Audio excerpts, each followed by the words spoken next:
Hello বন্ধুরা, আমি Sudip and welcome to filmy tech. এখন কথা বলবো নতুন বাংলা সিনেমা রবীন্দ্র কাব্য রহস্য এবং যার পরিচালনা করেছেন সায়ন্তন ঘোষাল, লিখেছেন সৌগত বসু। তো এই পার্টিকুলার সিনেমাটা আমার কেমন লাগলো? দেখুন, ইদানিং আমরা বহু থ্রিলার দেখছি, সেখানে বিভিন্ন জনারকে এক্সপ্লোর করা হচ্ছে, বিভিন্ন জায়গায় আমাদের পরিচালক নিয়ে যাচ্ছে, বাট এটা না একটা অন্য রকম, যেখানে অবশ্যই রবীন্দ্রনাথ ঠাকুর, তার ইনফ্লুয়েন্স, তাকে দেখানো এবং তার জার্নি, 100 বছর আগের ইনসিডেন্ট, লন্ডন এক্সপ্লোর করা, ফরেন শুটিং, তার সাথে সাথে ধাঁধা, সেগুলোর সহজীকরণ, সমস্ত জিনিস নিয়ে এই সিনেমাটা একটা অসম্ভব সুন্দর অ্যাটেম্প্ট বলে আমি মনে করি। হ্যাঁ, সিনেমার মধ্যে কিছু কিছু জায়গা ইমপ্রুভমেন্ট এরিয়া আছে, কিছু কিছু বক্তব্য নিয়ে আমার কথা আছে, সেগুলো অবশ্যই আছে, বাট আমাকে যদি এক কথায় এই সিনেমাটা নিয়ে বলতে আমি বলবো মাস্ট ওয়াচ। কারণ এরকম গল্প, এরকম এক্সিকিউশন খুব কম দেখা যায় বাংলা সিনেমায়।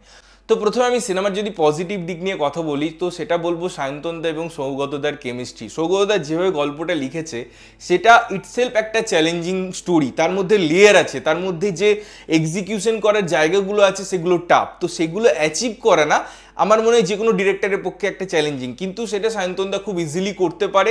তার জন্য এই সিনেমাটা একটা অন্য জায়গায় পৌঁছে যায়। এই যে একটা সাসপেন্স বা থ্রিলার ঘরানা, তার মধ্যে বিভিন্ন দিক, দুটো দিক একসাথে চলা, ইনভেস্টিগেশন, সেই জায়গাগুলোকে এত সুন্দর ব্লেন্ড করা হয়েছে, যেটা দারুণভাবে এই গল্পটাকে একটা অন্য জায়গায় নিয়ে যায়। এবং আদার্স গল্পের মতো এই গল্পটা কোথাও গিয়ে ফোর্সফুলি হয় না, খুব সুন্দরভাবে এটা এগোতে থাকে। সেকেন্ড হচ্ছে পারফরমেন্স। আমি কিছু কিছু জায়গায় অবশ্যই ঋত্বিকদার পারফরমেন্স দেখে ভীষণ খুশি। তার অনেক জায়গায় কিছু জিনিস কিন্তু করার স্কোপ ছিল, আবার কোথাও ছিল না, তার সত্ত্বেও সে যেভাবে চরিত্রটাকে ক্যারি করেছে সেটা দেখবার মতো। শান্তিলাল বাবু হোক বা ঋতব্রত হোক, শ্রাবন্তী হোক, তাদের নিজের নিজের জায়গায় কিন্তু খুব সুন্দর। তাই পারফরমেন্সের দিক থেকেও সিনেমাটা আমার মনে হয় বেশ ভালো এবং সেই এঙ্গেজিং ফ্যাক্টরটা ক্রিয়েট করে। থার্ড হচ্ছে লুক অ্যান্ড ফিল। দেখুন, বিদেশে শুটিং মানেই, তার লোকেশন মানেই সিনেমা কিন্তু ভালো হয়ে যায় না। সেটা আমি ক্যামেরার কোন অ্যাঙ্গেলে দেখাচ্ছি, সেই অ্যাঙ্গেলের ব্যাকরণ আছে কি না এই সিনেমার সাথে, বা সেটা সিনটাকে এস্টাবলিশ করে কি না, সিনটার সাথে যায় কি না, এই অনেক দিক থাকে, অনেক জায়গা থাকে, সেগুলো কিন্তু সুন্দরভাবে বোঝায় বা এস্টাবলিশ করে। তাই এর look and feel, colour grade বা টেকনিক্যালিটিস খুব স্ট্রং। এরপরে যে জিনিসটা নিয়ে কথা বলবো সেটা হচ্ছে মিউজিক। ব্যাকগ্রাউন্ড মিউজিক যত সুন্দর, তার সাথে সাথে রবীন্দ্রসঙ্গীত সেগুলো যেন আলোড়িত করছে, সেগুলো যেন আরও অলংকার প্রদান করছে। তো প্রত্যেকটা জিনিসের একটা ডিপার্টমেন্ট আমার মনে হয় ব্লেন্ডিং হওয়ার জন্য, একে অপরকে কমপ্লিমেন্ট করার জন্য, প্রত্যেকের একসাথে আসার জন্য এটা একটা ভালো স্ট্রং মেসেজ ক্যারি করে। থার্ড হচ্ছে এই যে ধাঁধা। দেখুন, সৌগতদার এটা একটা স্পেশালিটি, তার আমি অনেক কাজে দেখেছি এবং তিনি খুব সুন্দরভাবে এই জিনিসগুলোকে অ্যাচিভ করেন, বর্ণিত করেন। তো এখানেও এই ধাঁধাটা কিন্তু খুব জটিল, বাট যে সহজভাবে সেটাকে বর্ণিত করা হয়েছে, যে স্টাইলটা নেওয়া হয়েছে না, যাতে 8 থেকে 80 প্রত্যেকের বোঝার মতো হয়। খুব টাফ আমি কিছু দেখিয়ে দিলাম, সেটা আমি বুঝতে পারলাম না, কানেক্ট করতে পারলাম না, এরকম আমরা অনেক সিনেমা দেখি। বাট যখন সেটা সহজীকরণ করা হয় না সবার জন্য, যারা হয়তো অত সিনেমা এক্সপ্লোর করে না, অত তাদের কাছে সিনেমাটা বোঝার জন্য নয়, তারা শুধু সিনেমাটা এনজয় করতে যায়, তাদের জন্য একদম সহজ করে বুঝিয়ে দেওয়াটাও কিছু কিছু ক্ষেত্রে দরকার হয়ে পড়ে।